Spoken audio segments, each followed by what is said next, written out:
There comes a moment in every parent's life when something shifts. You've spent decades nurturing them, guiding them, putting their needs before your own. You've weathered sleepless nights, teenage rebellions, and countless sacrifices that nobody ever sees.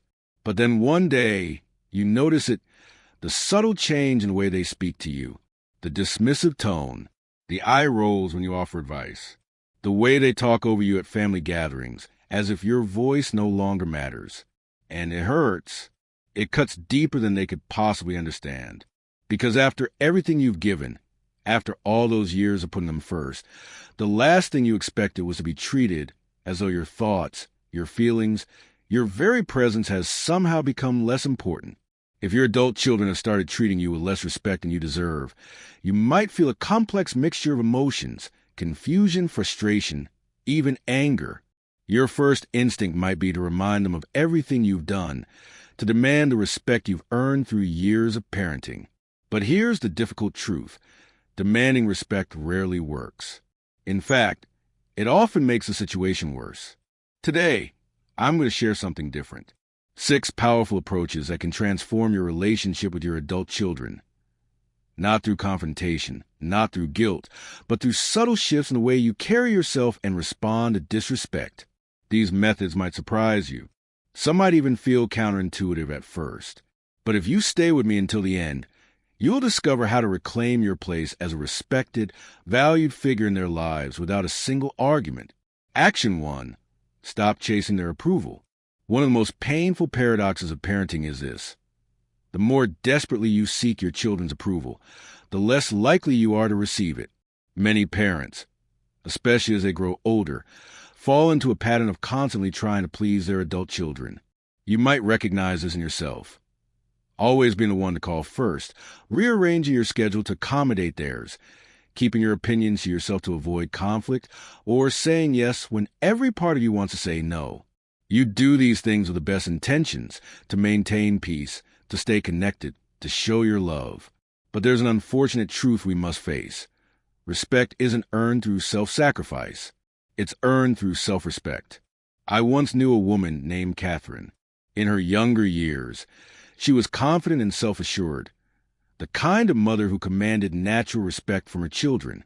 But as they grew into adults with busy lives of their own, something changed. Fearing she might lose her place in their lives, Catherine began to compromise herself. She never expressed disagreement, even when they made decisions she worried about. She was constantly available, dropping everything whenever they called. She apologized for things that weren't her fault just to smooth things over. "I just want to stay close to them," she told me once. "I don't want to be the difficult mother they avoid." But despite her efforts, or perhaps because of them, her children started treating her with increasing dismissal. They would cancel plans last minute, knowing she would never complain. They would make important family decisions without consulting her, assuming her automatic agreement. What Catherine didn't realize was that in her attempt to stay connected through constant accommodation, she was unintentionally teaching them that her boundaries, her opinions, and her time were less valuable than theirs. The turning point came when Catherine finally recognized what was happening. With some guidance, she began to reclaim her self-respect. She started expressing her genuine opinions, even when they differed from her children's. She began saying no when requests were inconvenient. She stopped being instantly available for every call and started treating her own time as valuable. The change wasn't immediate, but it was profound. Her children, initially surprised by her new boundaries, gradually began to see her differently, not as someone desperate for their attention, but as someone worthy of their respect. If your children have stopped respecting you, your first step isn't to demand their respect. It's to stop acting like you need it. Stand in your own truth. Set healthy boundaries. Speak your mind with confidence. Because when you start honoring yourself, they will naturally begin to see you in a new light. Action 2. Don't argue. Lead by example. When your adult child dismisses your opinion, talks over you, or responds with that unmistakable tone of condescension, your natural response might be to defend yourself, to remind them of your experience, your wisdom, your right to be heard. This impulse is completely understandable, but unfortunately, it rarely achieves what you hope. Here's a truth that might be difficult to accept. You cannot argue someone into respecting you. In fact, the more you fight for respect, the more elusive it becomes. Think about it for a moment. When was the last time you developed genuine respect for someone because they demanded it from you? Respect isn't won through words. It's earned through presence, through the quiet dignity of someone who knows their own worth without needing to prove it to others. I remember David, a retired professor who had spent decades commanding respect in academic circles. But at home, his 3 adult children had begun treating him like an outdated relic. They would humor him with forced patience when he spoke, exchange knowing glances when he offered opinions, and sometimes openly dismiss his ideas as old-fashioned. At first, David responded with intellectual arguments. He would cite research, reference his years of experience, and sometimes raise his voice to assert authority. But the more he argued, the more his children seemed to view him as insecure, as someone desperately clinging to relevance. The transformation began when David adopted a different approach. Instead of fighting for respect, he simply embodied it. When his children dismissed his ideas, he would listen calmly, without defensiveness. He would respond with genuine curiosity about their perspectives, asking thoughtful questions rather than trying to prove them wrong. Most importantly, he carried himself with the quiet confidence of someone who doesn't need external validation to know his own worth. He spoke less, but when he did speak, his words carried weight precisely because he wasn't trying to force others to accept them. Gradually, his children's attitude toward him began to shift. They started asking for his perspective more often. They began to notice the wisdom in his measured responses, not because he had convinced them of his value through arguments, but because he had shown them through his behavior. If your children have stopped respecting you, resist the urge to fight back or prove your worth. Instead, demonstrate what respect looks like through your own behavior. Listen attentively when they speak. Respond to disrespect with dignity rather than defensiveness. Carry yourself with the quiet confidence of someone who knows their value doesn't depend on others' recognition of it. Because true respect isn't demanded, it's inspired. If you're finding these insights valuable, please stay with me. The next strategy might be the most powerful one of all. Action 3. Withdraw your emotional dependence. One of the most difficult transitions in the parent-child relationship happens when our children grow up. For decades, they needed us completely, for survival, for guidance, for emotional support. Their dependence was a fundamental part of our identity as parents. But as they mature into adults with independent lives, that dynamic naturally changes. The problem occurs when we, as parents, continue to depend on them emotionally in ways that become burdensome. This is a painful truth that many parents struggle to recognize. When your emotional well-being becomes your adult child's responsibility, respect often diminishes. Let me explain what emotional dependence looks like. It's calling them multiple times a day just to check in. It's feeling devastated when they can't make it to a family gathering. It's analyzing their tone of voice for signs of approval or disappointment. It's making them the center of your happiness and, consequently, the source of your pain. I once knew a father named Michael whose 2 daughters had grown increasingly distant over the years. They would call less frequently, visit only on major holidays, and when they did spend time together, there was a palpable tension in the air. "I don't understand," Michael confided. "I gave them everything. I was always there for them. Why can't they be there for me now?" What Michael couldn't see was how his emotional needs had become overwhelming. Every conversation included subtle guilt about how lonely he felt. Every visit was shadowed by his disappointment that they didn't come more often. His daughters didn't feel loved unconditionally. They felt responsible for his happiness, a burden that gradually turned their relationship into an obligation rather than a joy. The turning point came when Michael, with some guidance, began to build a fulfilling life independent of his daughter's attention. He joined a hiking club, reconnected with old friends, and volunteered at a local community center.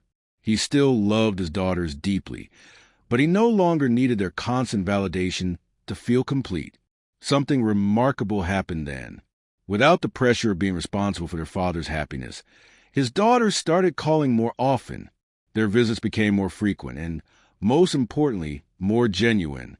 The respect that had been fading returned, not because Michael demanded it, but because they now saw him as a complete person with his own fulfilling life. If you feel your children slipping away, if their respect seems to be diminishing, ask yourself honestly, have I been making them responsible for my emotional well-being? Because the truth is, the more emotionally self-sufficient you become, the more they'll respect your strength and resilience. This doesn't mean you stop loving them or needing them in your life. It simply means that your happiness can depend entirely on their attention, approval, or time. When you show them that you're capable of building a rich, meaningful life regardless of how often they call or visit, they'll stop seeing you as an emotional obligation and start seeing you as someone they genuinely want to connect with. If you're still with me and finding value in these insights, the next strategy might challenge some deeply held beliefs about parenting. Action 4. Set firm boundaries and enforce them. Many parents operate under a dangerous misconception that unlimited giving, endless availability, and unconditional accommodation are expressions of love. While selflessness is certainly part of parenting, there comes a point when the absence of boundaries actually damages a relationship with your adult children. Here's a painful truth. People, even your own children, will treat you exactly as you allow them to be treated. If you tolerate disrespect, if you accept being talked down to, if you permit them to dismiss your feelings or opinions, they will continue this behavior. Not because they're bad people, but because you've unintentionally taught them that this treatment is acceptable. I remember Elizabeth, a kind-hearted mother of 3 adult sons. She prided herself on being the family peacekeeper, the one who never caused conflict. As her sons grew older, they began treating her opinions as irrelevant. They would make plans for family holidays without consulting her. They would interrupt her during conversations. One son even criticized her cooking during a family dinner she had spent days preparing. Each time, Elizabeth smiled and said nothing. "They don't mean any harm," she would tell herself. "It's not worth causing a fuss." But inside, her hurt was growing, and with it, a quiet resentment that began poisoning her relationship with her sons. They didn't respect her not because they didn't love her, but because she had never required them to. The transformation began when Elizabeth finally set clear boundaries. The next time when her sons interrupted her, she calmly said, "I was speaking, and I'd appreciate being allowed to finish my thought." When another criticized her cooking, she responded firmly, "I put a lot of effort into this meal. If you don't enjoy it, you're welcome to cook next time." Her sons were initially shocked by this new approach. There was some resistance, even some conflict, but gradually something shifted. They began to see their mother not just as someone who would always be there regardless of how they treated her, but as someone who commanded and deserved their respect. If your adult children have stopped treating you with respect, it's time to establish clear boundaries about what you will and will not accept. This doesn't mean becoming harsh or punitive. It simply means communicating clearly when a line has been crossed and being willing to enforce consequences when necessary. Remember, setting boundaries isn't selfish. It's essential for healthy relationships. When you teach others how to treat you with respect, you're not just improving your own well-being, you're actually giving them the opportunity to become better people. If you're still with me and finding these strategies helpful, I have 2 more powerful approaches to share that could completely transform your relationship with your adult children. Action 5.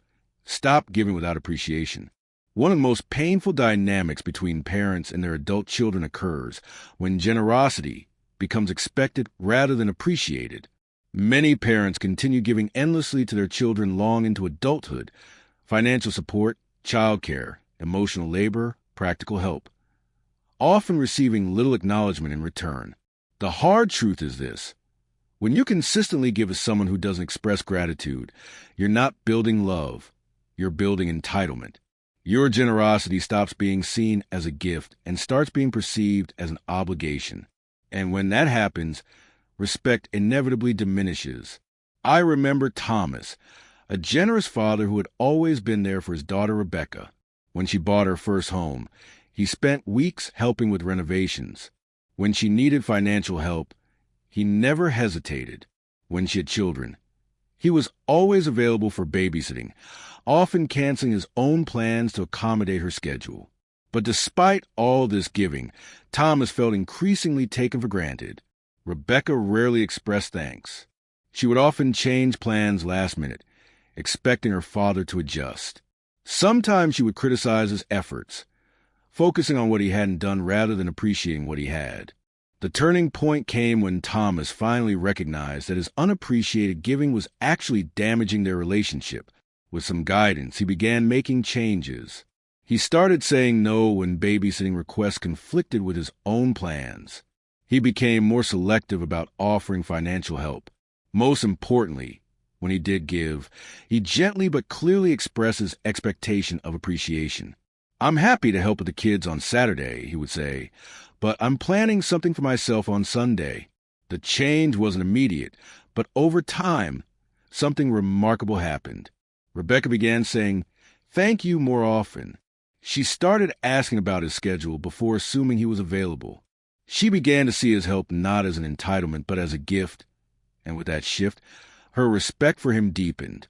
If you feel your adult children taking your generosity for granted, it might be time to become more discerning about what you give and how often. This doesn't mean withdrawing love or support. It simply means ensuring that your giving comes from choice rather than obligation, and that it's met with appropriate appreciation.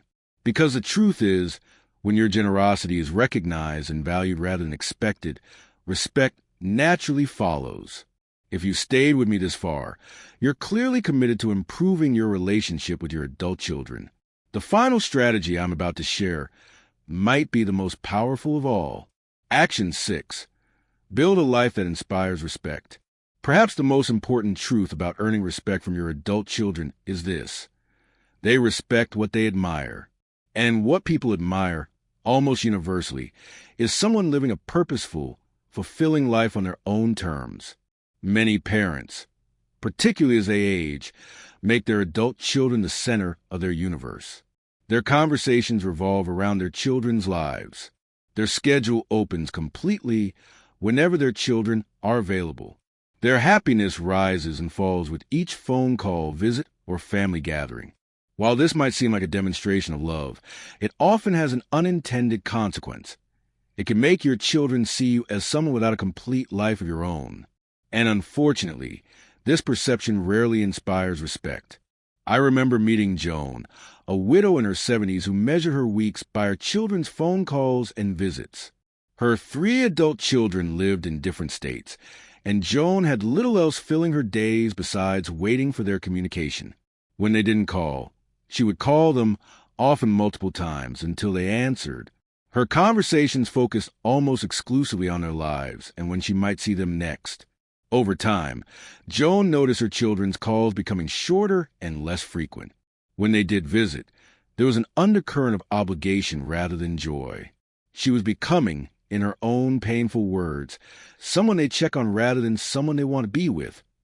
The transformation began when Joan reluctantly joined a community art class at a friend's insistence. To her surprise, she discovered a talent and passion for painting she never knew she had. Within a year, she was exhibiting her work locally, had formed a circle of artist friends, and was teaching beginners classes twice a week.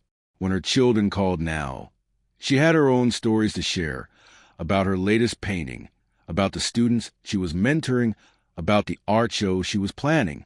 She was no longer waiting by the phone. Sometimes she was too busy to answer right away. And something remarkable happened. Her children started calling more often.